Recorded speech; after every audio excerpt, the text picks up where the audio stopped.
Cengkeraman Putin di Amerika Latin mulai goyah, Venezuela sudah lepas, dan sekarang Kuba juga mulai goyah. Mungkin untuk pertama kalinya dalam puluhan tahun, Moskow benar-benar tampak tak berdaya. Ini bukan hanya soal sanksi minyak atau nostalgia perang dingin. Ini tentang jaringan pengaruh yang telah dibangun Putin selama puluhan tahun, dan sekarang dia melihatnya runtuh. Perubahan haluan Venezuela sudah menimbulkan guncangan besar. Kuba, yang sekarang dianggap sebagai pos terdepan Moskwa yang setia, mungkin akan menjadi berikutnya. Tapi inilah kejutan sebenarnya.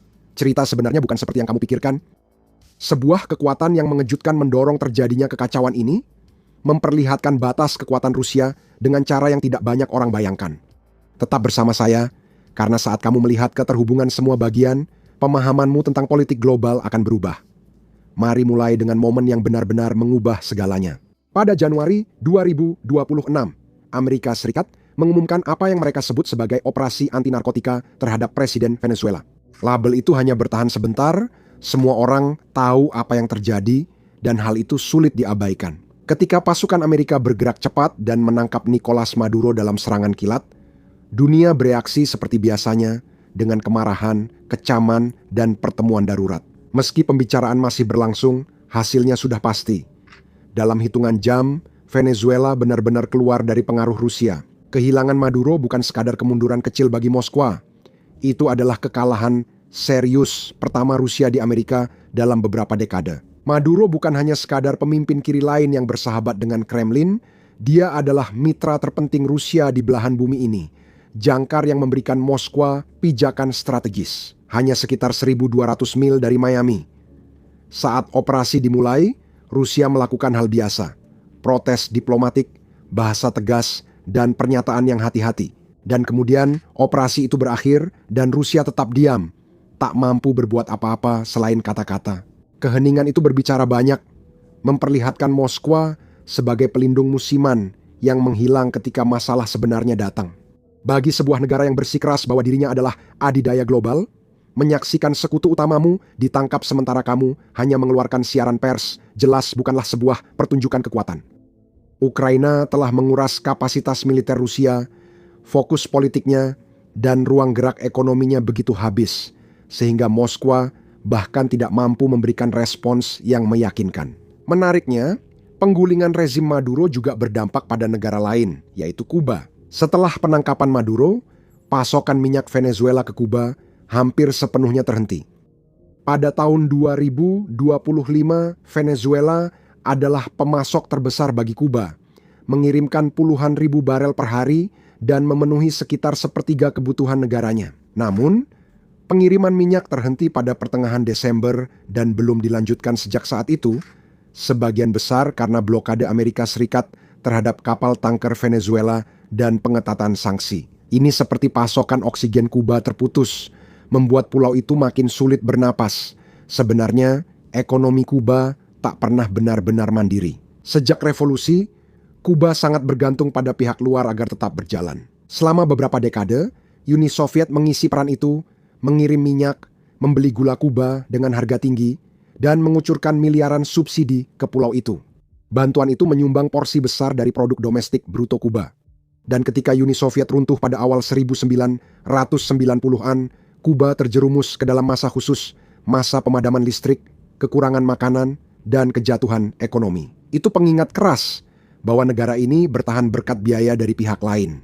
Lalu Venezuela dipimpin Hugo Chavez. Caracas mengirim puluhan ribu barel minyak ke Kuba setiap hari, seringkali dengan harga diskon atau pembayaran yang ditunda. Sebagai gantinya, Kuba mengirim dokter, guru, dan penasihat, menciptakan sistem barter yang memuaskan kedua pemerintah. Pada puncaknya, dukungan Venezuela bernilai hampir 1/5 dari seluruh ekonomi Kuba. Pengaturan itu, yang kemudian berlanjut di bawah Maduro, menutupi kelemahan mendasar Kuba. Itu menutupi pertanian stagnan, industri manufaktur runtuh, serta ketergantungan pada pariwisata dan kiriman uang dari luar negeri. Inilah sebab Kuba kini goyah. Perkiraan independen untuk tahun 2026 menunjukkan gambaran yang suram. Produk domestik bruto menyusut lagi 1-2% atau nyaris tidak mencapai pertumbuhan positif. Setelah bertahun-tahun mengalami kontraksi yang telah menghapus kemajuan selama 1 dekade. Industri tak mampu menghasilkan pendapatan memadai. Pariwisata terlalu rapuh untuk menopang beban, dan sanksi memblokir akses ke keuangan global. Bahkan, pariwisata sangat buruk sehingga dari Januari hingga November 2025, Kuba hanya menerima sekitar 1,2 juta pengunjung, turun drastis dari 4,8 juta pada 2018 sebelum pandemi dan sanksi menghantam keras.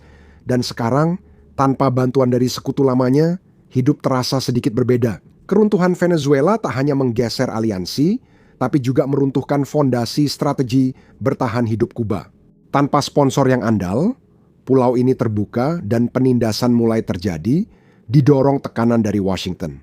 Selama bertahun-tahun, López Obrador diam-diam mengirim minyak ke Havana, memberi Kuba sedikit bantalan setelah keruntuhan Venezuela. Amerika Serikat sejak lama memprioritaskan isolasi Kuba dan memperingatkan Meksiko bahwa melanjutkan pengiriman itu dapat merusak hubungan dengan Washington. Presiden Sheinbaum menyebutnya keputusan berdaulat, namun penghentian tetap terjadi.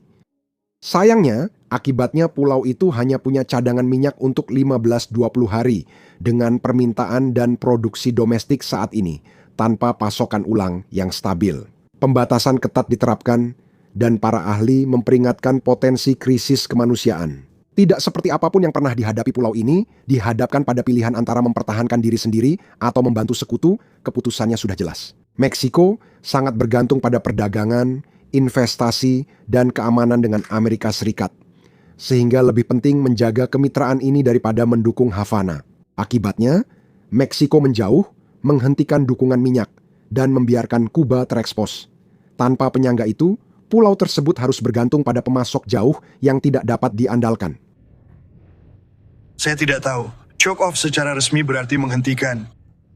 Kuba adalah negara yang sedang gagal, dan Anda harus merasa prihatin terhadap Kuba. Washington memperketat tekanan pada Kuba karena melihat momen kerentanan yang langka dan singkat di Amerika Serikat. Pulau itu lemah, terisolasi, dan kehilangan dukungan yang pernah diandalkan. Donald Trump tidak melunakkan kata-katanya tentang masa depan Kuba. Dia terbuka memprediksi pulau itu akan segera gagal dan ini bukan ancaman kosong. Itu sinyal jelas untuk elit Kuba memperingatkan bahwa kehancuran adalah hasil yang diharapkan, bukan kemungkinan jauh. Retorika ini bukan sekadar omongan. Itu dirancang untuk mengguncang kepercayaan di tingkat paling atas. Untuk membuat para pemimpin merasa tanah bergeser di bawah kaki mereka dan menanamkan keraguan dalam setiap keputusan yang mereka buat. Di balik tirai, intelijen Amerika Serikat sedang mencari setiap celah dalam sistem. Tujuannya bukan untuk mempersiapkan invasi, melainkan untuk mengarahkan Kuba menuju kehancuran yang terkontrol. Washington belajar dari kegagalan di Irak dan Libya bahwa perubahan rezim dengan kekerasan membawa kekacauan bertahun-tahun. Kali ini rencananya berbeda. Tujuannya membimbing transisi terkelola agar terhindar krisis pengungsi di Selat Florida dan menjaga keruntuhan tetap terkendali. Dan Kuba akan segera gagal. Kuba benar-benar negara yang hampir gagal.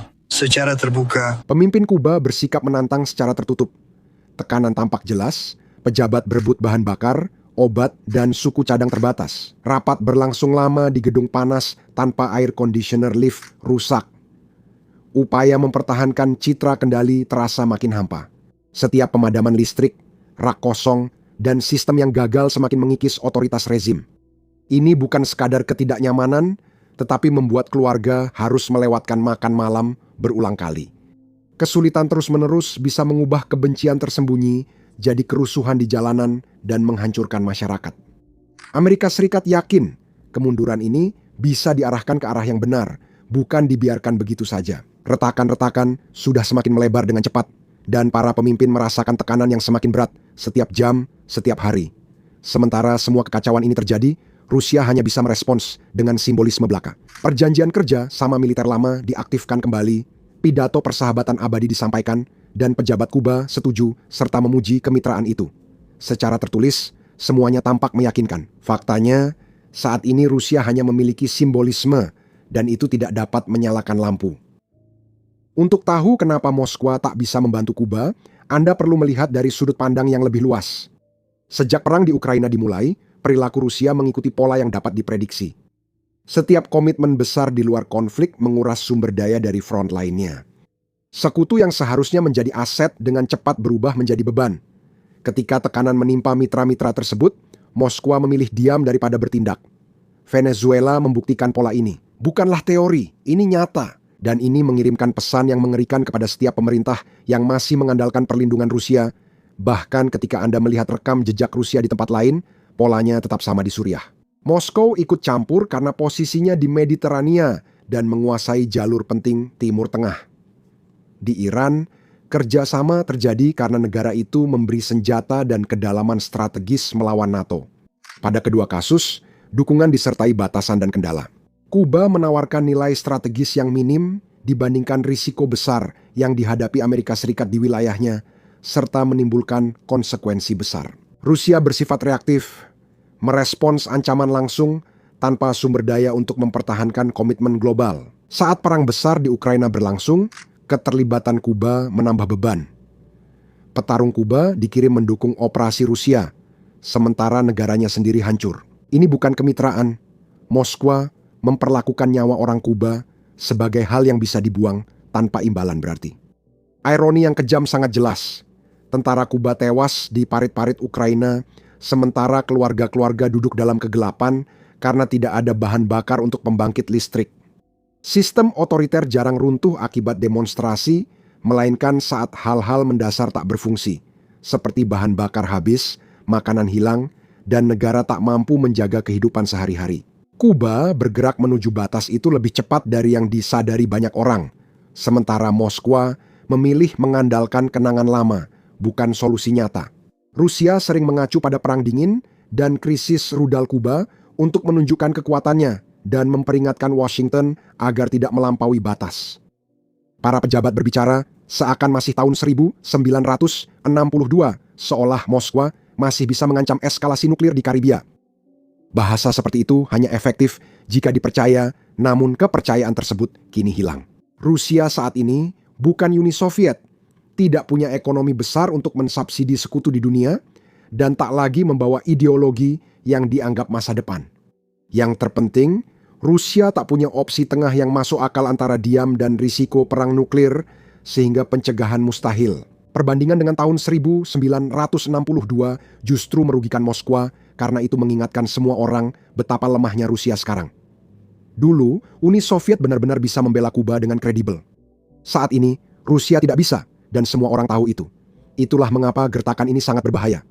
Langkah-langkah simbolis seperti kunjungan angkatan laut atau latihan bersama hanya meningkatkan ketegangan, tetapi tidak menyelesaikan apapun. Langkah-langkah itu tak memperbaiki pemadaman, tak membawa bahan bakar, atau menstabilkan ekonomi. Warga Kuba menanggung tekanan tanpa perlindungan nyata. Tiongkok diam-diam turun tangan secara praktis. Peralatan listrik, pengiriman beras, lahan, dan proyek tenaga surya tetap berjalan. Beijing membantu Kuba bukan karena kebaikan hati, tapi memberi bantuan nyata dan mengamankan pengaruh jangka panjang. Sementara Moskwa hanya memberi pidato. Masalah ini juga tidak berhenti di Havana. Kerentanan serupa kini mengancam Nicaragua, satu-satunya pijakan kuat Rusia di Amerika Tengah. Managua telah condong ke Moskwa, menjadi tuan rumah kerja sama militer dan mendukung Rusia terkait Ukraina. Namun jika Kuba jatuh, Nicaragua akan berdiri sendirian. Pemerintahan Ortega sudah tertekan oleh kekurangan dan penindasan. Kehilangan perisai regional hanya membuat perlindungan Rusia di sana tampak semakin lemah. Itulah perubahan nyata yang terjadi. Rusia masih berbicara layaknya negara adidaya, tapi kenyataannya berbeda di lapangan. Lalu, bagaimana posisi Kuba sekarang? Jadi, jika kita lihat secara sederhana, sebenarnya hanya ada 3 jalan ke depan. Tidak satu pun dari jalan itu melibatkan Rusia datang untuk menyelamatkan. Yang pertama adalah transisi yang dinegosiasikan, sesuatu yang mirip dengan apa yang dilakukan oleh Vietnam. Pemerintah mulai melonggarkan ekonomi, membiarkan bisnis swasta tumbuh, mengundang investasi asing, serta mencoba menghidupkan pariwisata dan ekspor sambil mempertahankan kekuasaan politik. Tanda-tanda ini sudah terlihat di akhir 2025 saat Havana memperkenalkan aturan investasi baru dengan persetujuan yang dipercepat. Pekerja bisa dibayar dalam dolar, perusahaan asing bisa merekrut langsung, aturan properti dilonggarkan, dan pajak serta hak kepemilikan diperjelas. Idenya bukan menyerah, tapi bertahan hidup. Jalur kedua lebih buruk dan lebih lambat, yaitu keruntuhan yang berkepanjangan disertai dengan penindasan yang lebih ketat. Pemimpin bertindak lebih tegas, namun kesetiaan menurun karena polisi dan tentara mengalami kenyataan serupa dengan masyarakat. Pemadaman listrik 20 jam membuat anak-anak belajar dengan lilin, rak kosong memaksa keluarga memilih obat atau makanan, dan kekurangan terus-menerus menjadikan hidup penuh risiko. Dalam situasi itu, setiap penangkapan jadi perhitungan. Risiko yang layak diambil dipertimbangkan. Kekuasaan masih ada, tapi mulai rapuh dan tak bisa diandalkan. Jalur ketiga adalah yang paling berbahaya dan tiba-tiba, yakni perpecahan elit. Saat sumber daya menipis, orang di puncak saling menyerang. Kesepakatan rahasia dengan Washington atau Beijing mulai terjadi, kepercayaan hilang, dan saat itu terjadi, sistem seperti ini tidak berubah perlahan, melainkan runtuh seketika. Itu terjadi dengan cepat, seperti sebuah struktur yang tampak kokoh sampai saat ia runtuh. Itu akan menghasilkan sesuatu seperti ini, hanya saja jauh lebih tidak bersahabat. Yang penting di sini adalah bahwa Rusia tidak relevan terhadap setiap hasil dari semua ini. Moskow kini tak punya pengaruh ekonomi untuk mengarahkan pilihan Kuba, opsi militer yang realistis untuk melindungi kepemimpinan, dan kehilangan kredibilitas di kawasan ini setelah Venezuela. Pesan itu juga diperhatikan negara-negara lain di Amerika Latin. Perlindungan Rusia kurang berarti saat tekanan nyata datang. Negara-negara yang dulu menyeimbangkan Washington dan Moskow kini diam-diam memilih mitra yang benar-benar memberi bahan bakar, uang, dan stabilitas. Kehadiran Rusia di wilayah ini yang hanya berupa sesi foto dan kesepakatan senjata kini telah berakhir. Dan ini lebih besar dari sekadar kehilangan dua sekutu. Ini adalah runtuhnya sebuah narasi yang diceritakan Moskow. Selama puluhan tahun, Rusia kerap memosisikan diri sebagai kekuatan global yang mampu menantang Amerika Serikat di seluruh dunia. Ukraina menghancurkan citra itu. Venezuela menegaskan pola tersebut. Kuba sekarang memastikannya. Ketika keadaan menjadi sulit, dukungan Rusia memudar. Negara-negara lain menyaksikan ini terjadi secara langsung, dan mereka mempelajari pelajaran yang sama. Kemitraan Rusia terlihat baik-baik saja ketika tidak ada yang dipertaruhkan. Saat tekanan meningkat, nilainya jadi tak berarti. Masa depan Kuba pun tetap belum pasti. Pulau itu bisa perlahan menuju reformasi dan reintegrasi semakin tertekan atau tiba-tiba terpecah. Jika persatuan di tingkat atas runtuh, masa depan Rusia di belahan barat sama sekali tidak dipertanyakan. Bab itu sudah ditutup. Ukraina melemahkan Moskow, Venezuela menunjukkan keterbatasannya, dan Kuba mempertegas pola ini. Rusia tidak lagi berperan di sini, hanya tinggal kenangan. Apa yang terjadi selanjutnya di Kuba mungkin akan berlangsung secara diam-diam, cepat, dan tidak dapat diubah. Domino mulai berjatuhan ketika Rusia memutuskan untuk mempertaruhkan segalanya di Ukraina. Kini Moskow menghadapi kenyataan pahit. Kekaisaran yang terlalu luas tak dapat memilih komitmen mana yang ditinggalkan, karena keadaan yang akhirnya menentukan. Lampu-lampu mulai padam di Havana, dan Moskow tak bisa menyalakannya lagi. Inilah ukuran sejati kekuatan dalam hubungan internasional. Ketika kamu tidak bisa membantu teman-temanmu, semua orang berhenti menganggap ancamanmu dengan serius. Rusia baru saja belajar pelajaran itu dengan cara yang sulit. Biayanya adalah satu belahan bumi penuh.